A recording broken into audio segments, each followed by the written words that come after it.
आह्वान पर हमने एकजुट होकर इस महामारी के खिलाफ एक जन आंदोलन छेड़ दिया और हम बहुत जल्द इसे हरा देंगे। कोरोना से जुड़ी हर अहम खबर को लेकर हम हाजिर हैं कोरोना पर नजर में। आर्थिक गतिविधियों ने फिर गति पकड़ ली है, लेकिन जंग अभी भी जारी है।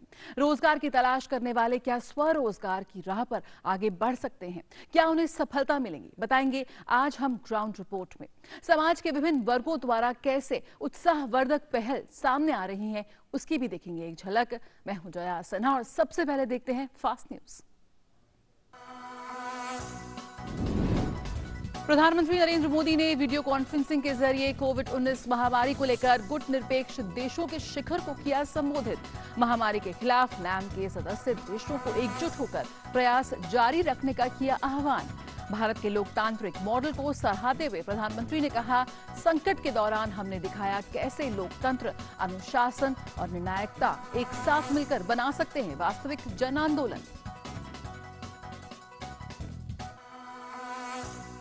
प्रधानमंत्री नरेंद्र मोदी ने कहा, जहां एक तरफ दुनिया आज कोविड-19 नामक गंभीर महामारी से लड़ रही है, वहीं कुछ लोग आतंकवाद, फेक न्यूज और छेड़छाड़ किए गए वीडियो जैसे घातक वायरस को फैलाने का कर रहे हैं काम।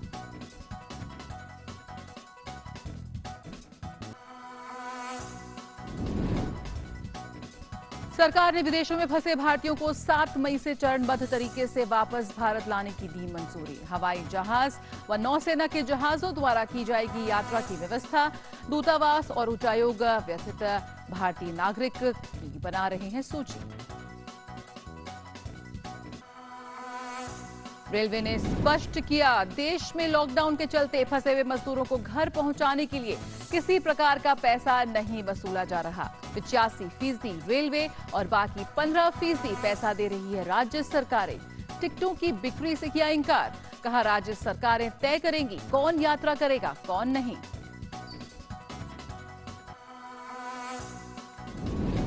देश में कोरोना वायरस संक्रमण के सक्रिय मामलों की संख्या हुई 32,138।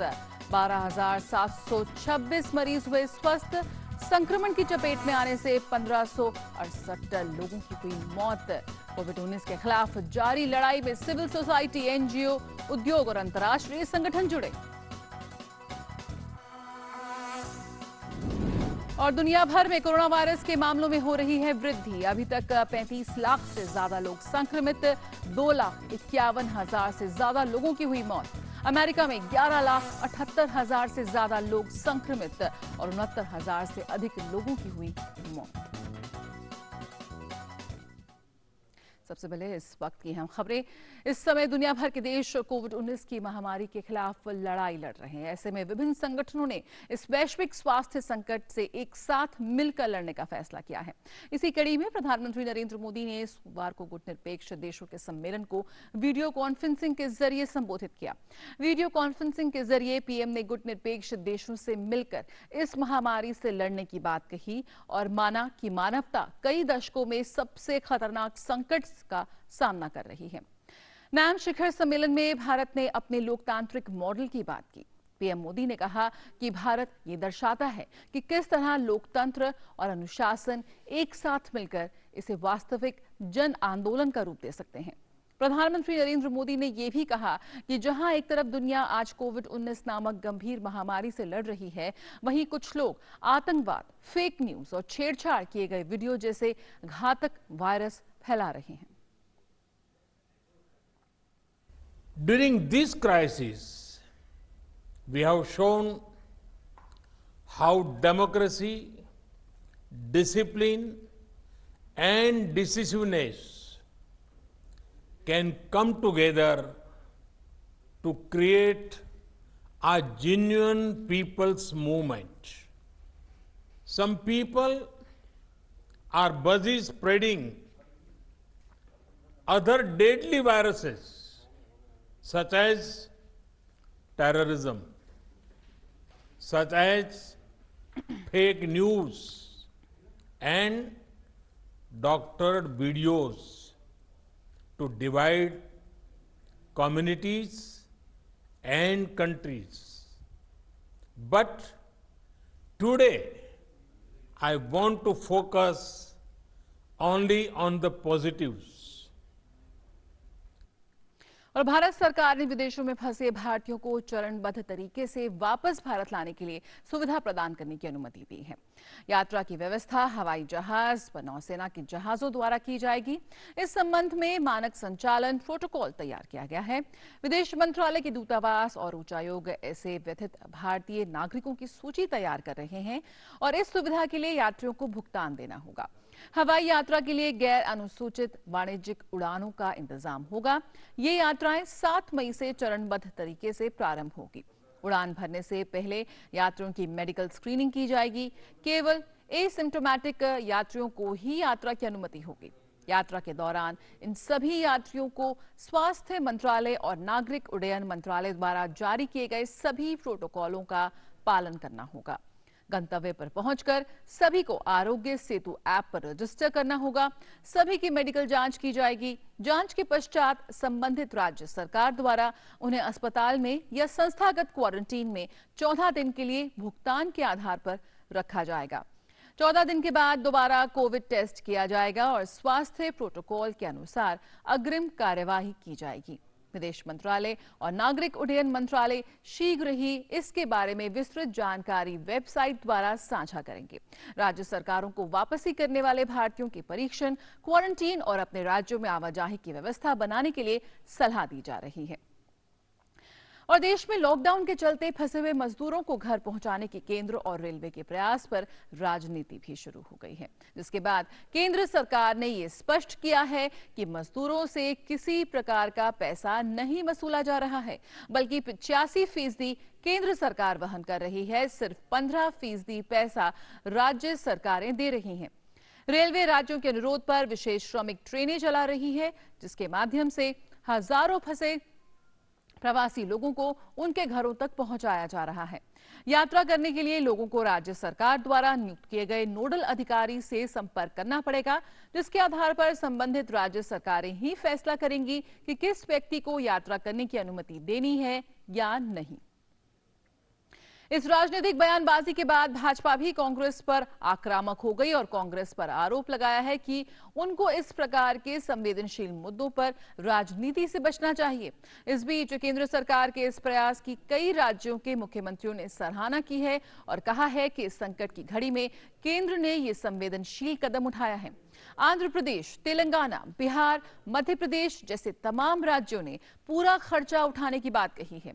गौरतलब है कि रेलवे ने देश के विभिन्न हिस्सों से अब तक श्रमिक विशेष ट्रेनें चलाई हैं और संकट के समय में विशेष रूप से गरीब लोगों को सुरक्षित और सुविधाजनक यात्रा प्रदान करने की अपनी सामाजिक जिम्मेदारी को पूरा कर रही है। और अब खबर राहत सामग्री के परिवहन से जुड़ी हुई। एयर इंडिया, अलायंस एयर, भारतीय वायुसेना और निजी एयरलाइंस ने लाइफलाइन उड़ान के तहत अब तक कुल 430 उड़ानें संचालित की हैं। लाइफलाइन उड़ान द्वारा 4 लाख किलोमीटर से अधिक की दूरी तय करके अब तक लगभग 821 टन माल की ढुलाई की गई है। कोरोना संकट के दौरान देश के दूर दराज के हिस्सों में आवश्यक चिकित्सा सामग्री के लिए परिवहन के लिए नागरिक उड्डयन मंत्रालय लाइफलाइन उड़ानों का संचालन कर रहा है।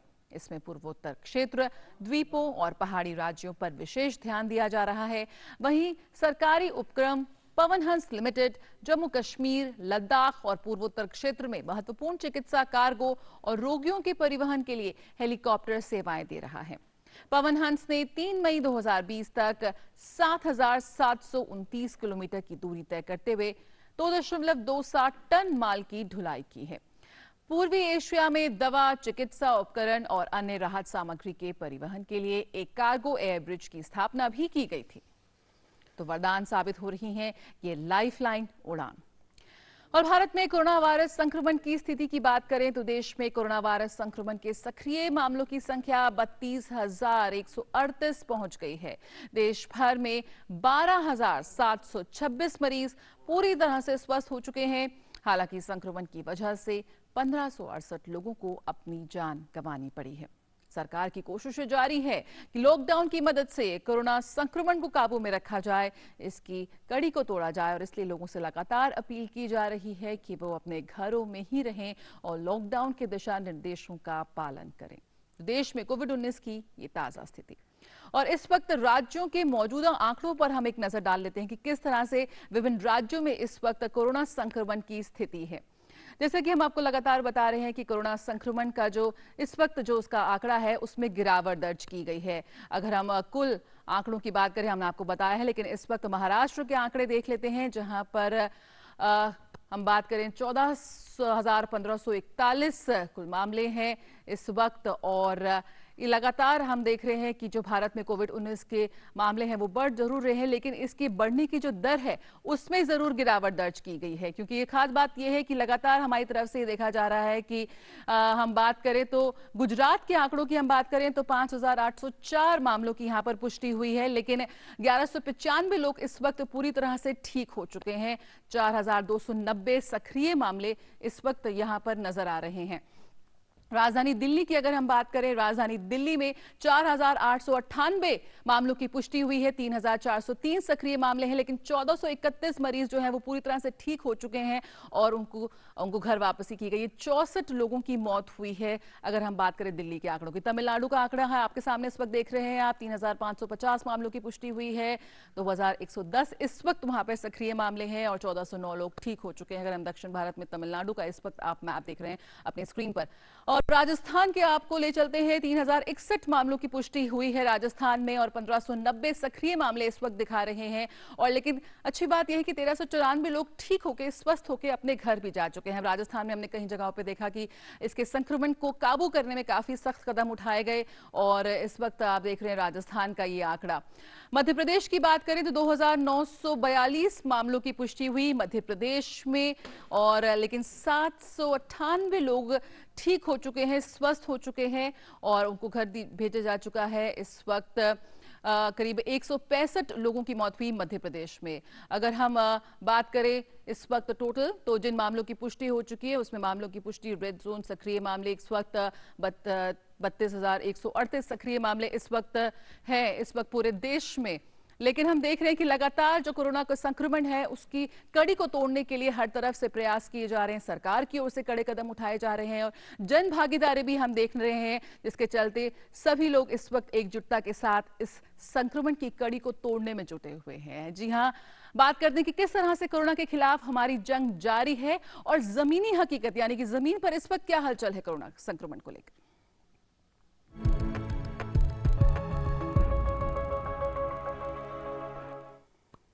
तो कोविड-19 के कारण जहां देश भर में लॉकडाउन जारी है और लोग इस चुनौती से निपटने के लिए घरों में कैद हैं, वहीं इस बीच कुछ अच्छी खबर यानी कि सकारात्मक चीजें भी देखने को मिल रही है। हम बात कर रहे हैं उत्तराखंड राज्य के पहाड़ी क्षेत्र पौड़ी की, जहां पर घर लौट रहे युवकों को रोजगार के क्षेत्र में अब उम्मीद की एक नई किरण नजर आ रही है। स्वरोजगार की राह पर ये आगे बढ़ रहे हैं युवा और किस तरह से ये दूसरों लोगों के लिए भी एक जमीन तैयार कर रहे हैं और मिसाल बन रहे हैं, आइए देखते हैं हमारी खास रिपोर्ट। कोरोना के समय रिवर्स माइग्रेशन करने वाले लोगों के सामने रोजगार भी एक बड़ी चुनौती है। उत्तराखंड के पर्वतीय इलाकों में बहुत से युवा हैं जो स्वरोजगार के जरिए अच्छी आमदनी हासिल कर रहे हैं। पौड़ी की सोनी रावत भी इनमें से एक है। उच्च शिक्षा लेने वाली सोनी ने नौकरी की जगह मशरूम के व्यवसाय को अपनाया। आज उनके उगाए गए मशरूम की बाजार में अच्छी मांग है। इस काम में एक मेरे लिए एक अच्छा फ्यूचर भी है और एक अच्छा व्यवसाय भी है। तो लोग अब मेरे लिए मार्केट भी बन चुका है, पूरा खड़ा है मार्केट, मांगे भी होने लगी हैं कि मशरूम को लोग काफ़ी मात्रा में पसंद कर रहे हैं। और मेरे साथ मेरा जो पूरा परिवार है, इसमें मेरे चाहे देवर हो या सास ससुर या हस्बैंड हो, तो ये भी मेरे को भरपूर मात्रा में सपोर्ट करते हैं और कहते हैं कि हाँ करो। तो मेरे को जो पहली कठिनाइयाँ आई थी तो अब मेरे को उतनी कठिनाइयाँ वो लगती नहीं है कि आसानी से हम लोग कर लेते हैं। और मार्केट से भी लोग काफ़ी पसंद करते हैं कि मशरूम चाहिए और पर्वतीय क्षेत्र में मशरूम एक बहुत अच्छा व्यवसाय है। सोनी के साथ ही काम कर रहे अभिषेक रावत बताते हैं कि बाजार की मांग पूरी करने के लिए गांव की बहुत सी महिलाओं को भी साथ जोड़ा गया है। इससे महिलाओं की आर्थिकी बेहतर हुई है। मशरूम उत्पादन करके जितनी कमाई हम इजीली यहाँ पे कर सकते हैं उतनी और किसी सब्जी की वैरायटी में नहीं हो सकती है। तो हमने मशरूम उत्पादन का काम किया और इसके साथ साथ हमने जितने भी आसपास के ग्रामीण क्षेत्र थे उनको भी अपने से जोड़ा कि वो भी मशरूम की जितनी डिमांड पहाड़ी क्षेत्र में है उसको भी पूरा कर सके। तो अभी तक हमने कम से कम 300 से ज़्यादा महिलाओं को ट्रेनिंग दे चुके हैं और उसके अंदर जो महिलाएँ काम कर रही हैं उन्होंने अभी तक 1 से 1.5-2 लाख रुपये तक का मशरूम अपना मार्केट के अंदर बेच चुकी। लॉकडाउन के दौरान सोनी और उनके परिवार ने पौड़ी जिला मुख्यालय के 300 से भी ज्यादा कोरोना योद्धाओं को अपनी ओर से मशरूम के पैकेट उपलब्ध कराए। मशरूम विटामिन डी का भी अच्छा स्रोत माना जाता है। मशरूम एक विटामिन डी का बहुत अच्छा सोर्स है। तो यहाँ तक रिसर्च देखी गई है कि जो विटामिन डी के अगर किसी की इम्यूनिटी कम है और उसे विटामिन डी का डोज मिलता है या विटामिन डी के रिलेटेड और ज़्यादा जो प्रोटीन्स और विटामिन मिनरल उनको मिलते हैं तो इसके कारण क्या होता है कि उनकी इम्यूनिटी बढ़ती है। तो मशरूम बहुत अच्छा सोर्स है आपका विटामिन डी का और उसी तरीके के पोषक तत्वों का। उत्तराखंड के पर्वतीय जिलों में स्वरोजगार की चाह रखने वाले युवा मशरूम उत्पादन को अपना सकते हैं। ब्यूरो रिपोर्ट, दूरदर्शन समाचार, देहरादून। पलायन एक बड़ी समस्या थी पहाड़ी क्षेत्रों में, लेकिन अब यहां देख के लग रहा है कि तस्वीर काफी बदलती नजर आ रही है। और देश भर में कोरोना के चलते चल रहे लॉकडाउन में किसानों के लिए प्रधानमंत्री किसान सम्मान निधि योजना वरदान साबित हो रही है। इस समय किसान अपनी फसल की बुआई और कटाई कर रहे हैं। ऐसे में उनको इस योजना के तहत मिली सहायता उन्हें बेहद राहत दे रही है। ये किसान तपती धूप में अपना पसीना बहा रहे हैं, न सिर्फ अपने लिए बल्कि पूरे देश के लिए, ताकि देश में कोरोना महामारी के समय अन्न की कमी न पड़े। इसलिए इन्हें अन्नदाता भी कहा जाता है। आजकल कोरोना के चलते जब देश भर में एक ठहराव सा आ गया है, ये किसान कड़ी मेहनत से अब फसलों की बुआई और कटाई कर रहे हैं। अन्नदाताओं को ऐसे समय में आर्थिक तंगी ना झेलनी पड़े, इसके लिए मोदी सरकार ने किसान सम्मान निधि के तहत सीधे इनके खाते में 2000 रुपए भेज दिए हैं, जो इनके लिए वरदान साबित हो रहे हैं। हमारे खाते में 2-2 हजार रुपये माननीय प्रधानमंत्री मोदी जी की जो सहयोग राशि चाहिए किसान सम्मान निधि से, मैं माननीय मोदी जी का बहुत बहुत शुक्रिया अदा करता हूं।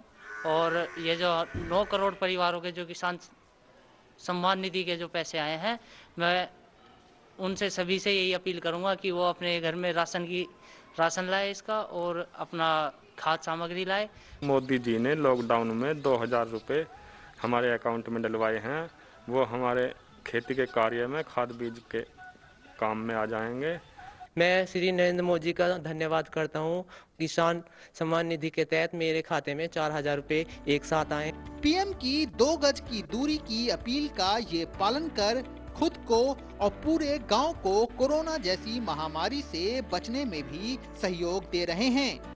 ये किसान महामारी के समय सरकार द्वारा दी गई मदद के लिए प्रधानमंत्री नरेंद्र मोदी का विशेष धन्यवाद दे रहे हैं। ये कहना गलत नहीं होगा कि ये भी कोरोना योद्धाओं की तरह देश और समाज की मदद में लगे हैं। अनुज यादव, डीडी न्यूज, मेरठ। तो किसान सम्मान निधि योजना इनके लिए वरदान साबित हो रही है। और पूरे भारत में इस वक्त कोरोना वायरस के खिलाफ जंग जारी है। कोविड-19 के फ्रंट लाइनर इस जंग को जीतने के लिए हर संभव प्रयास कर रहे हैं। ऐसे में दिल्ली पुलिस ने सड़कों पर एक अभियान चलाया और ये बताने की कोशिश की कि जहां तक संभव हो लोग घर में रहें और जरूरत पड़ने पर ही घर से बाहर निकलें। इस पूरी पहल का मकसद कोरोना संक्रमण को रोकना है। द्वारका डिस्ट्रिक्ट पुलिस ने शानदार पहल करते हुए इस पूरे डिस्ट्रिक्ट में ये मुहिम चलाई और सभी से घर में रहने की अपील की।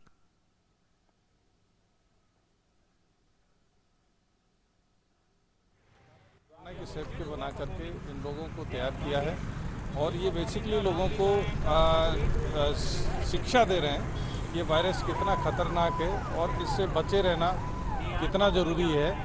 उसी दिशा में ये हर जो भी आदमी यहाँ पे आ रहा है या उनको ये समझा रहे हैं, जिन पे मास्क नहीं उनको ये मास्क दे रहे हैं। साथ ही साथ ये गलियों में जाकर भी लोगों को जागरूक कर रहे हैं। और कोविड-19 के प्रकोप के बीच भी विभिन्न राज्यों से कुछ अच्छी खबरें सामने आ रही हैं, आइए वो देख लेते हैं।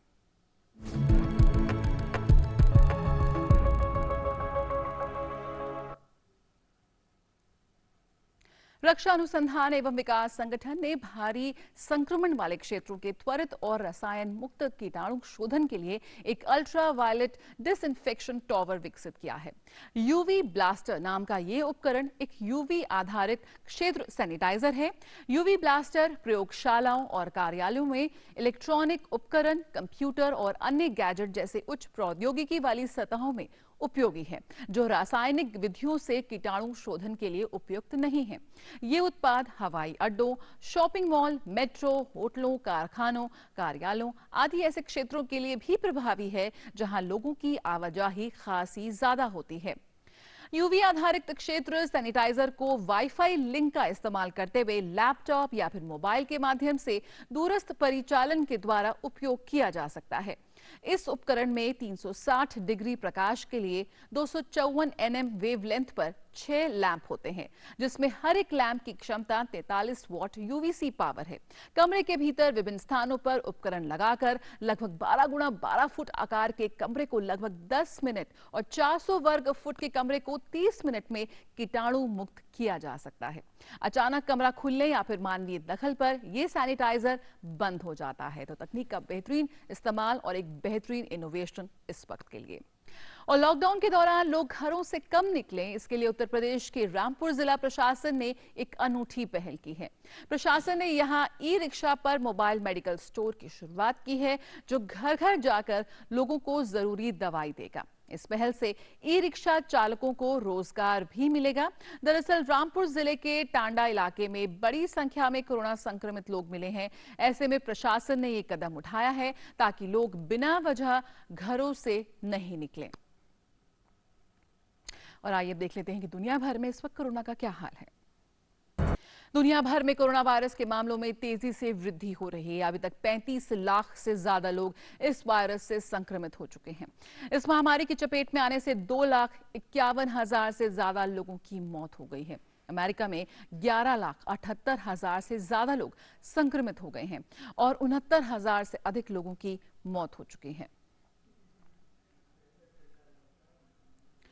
और इस बीच करीब 6 सप्ताह बाद वॉशिंगटन लौटे अमेरिकी सीनेटर ने विधायी सत्र के दौरान सांसदों और कर्मचारियों को कोरोना वायरस से संक्रमित होने के जोखिम पर चिंता जाहिर की है। सेनेट का कामकाज शुरू होने के साथ ही पार्टी के नेताओं ने महामारी से निपटने के तरीकों में अगले कदम पर पक्षपातपूर्ण मतभेदों पर सवाल खड़े किए हैं। डेमोक्रेट और रिपब्लिकन नेताओं के बीच कोरोना वायरस कानून के मसौदे को लेकर मतभेद है। डेमोक्रेट चाहते हैं कि राज्य और स्थानीय सरकारों को $1 ट्रिलियन की मदद दी जाए। वहीं दूसरी ओर रिपब्लिकन ने किसी भी बिल को आगे बढ़ाने से पहले व्यापारों की सुरक्षा की शर्त रखी है।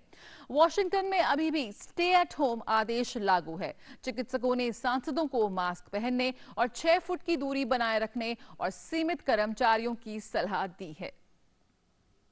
और अमेरिका के कई प्रांतों ने कोरोना वायरस के कारण घर में रहने की कुछ पाबंदियों को हटा दिया है। व्यापार और सामाजिक जीवन पर प्रतिबंधों को कम करने और अर्थव्यवस्था को फिर से सुधारने के दबाव के बीच ये कदम उठाए गए हैं। वेस्ट वर्जीनिया में चरणबद्ध तरीके से दोबारा खोलने की गवर्नर जिम जस्टिस की योजना के तहत दूसरे सप्ताह सैलून में ग्राहकों का आना शुरू हो गया है। अटलांटा में भी एक मॉल के बाहर खरीदारों की लंबी कतार देखी गई, जहां जो लोग मास्क लगाकर नहीं आए उन्हें मॉल में घुसने से पहले मास्क बांटे गए। जॉर्जिया प्रांत के अगस्ता शहर सहित कई जगहों पर आज मॉल खुलेंगे। तो वहीं बॉस्टन में प्रदर्शनकारियों ने गवर्नर चार्ली बेकर से घर में रहने की पाबंदियों को हटाने की मांग की है। बात करें फ्रांस की, तो फ्रांस में कोरोना वायरस महामारी के कारण मरने वालों की संख्या 25,000 से ऊपर हो गई है। फ्रांस में पिछले एक दिन में कोरोना संक्रमण से 306 लोगों की मौत हुई, जिससे मरने वालों की कुल संख्या 25,201 हो गई है, जबकि 576 नए मामलों के साथ कुल संक्रमित लोगों की संख्या 1,31,863 हो गई है। राष्ट्रपति इमैनुअल मैक्रो ने 11 मई से देशव्यापी लॉकडाउन को आंशिक रूप से हटाने का फैसला ले रखा है। पिछले सप्ताह प्रधानमंत्री एंड्रूआर्ड फिलिप ने कहा था कि लॉकडाउन के कारण कई हजार लोगों की जान बच गई है, जिस कारण इसमें ढील देने का समय आ गया है। साथ ही उन्होंने कहा था कि स्कूल और दुकानों को धीरे धीरे खोला जाएगा, जबकि रेस्टोरेंट, कैफे और बीच पर कम से कम जून तक पाबंदी रहेगी। बात करें मेक्सिको की तो मेक्सिको सिटी में कोरोना वायरस मरीजों के इलाज के लिए फॉर्मूला 1 रेस कोर्स की साइट को अस्थायी अस्पताल के तौर पर तैयार किया जा रहा है।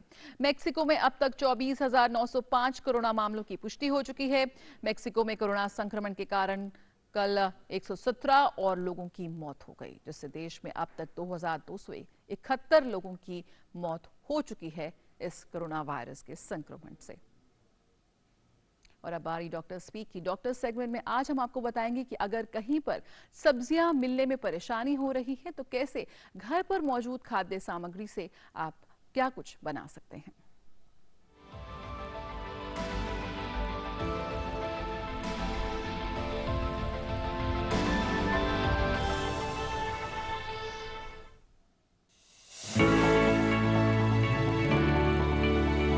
हालांकि खाने पीने का सामान बाजारों में उपलब्ध है, लेकिन ये जब उपलब्ध ना हो तो आप अन्य पौष्टिक विकल्प अपना सकते हैं, जैसे कि दालें, राजमा, चने, छोले बहुत ही पौष्टिक होते हैं और अगर उनको अंकुरित करके खाया जाए तो उसकी पौष्टिकता बढ़ जाती है।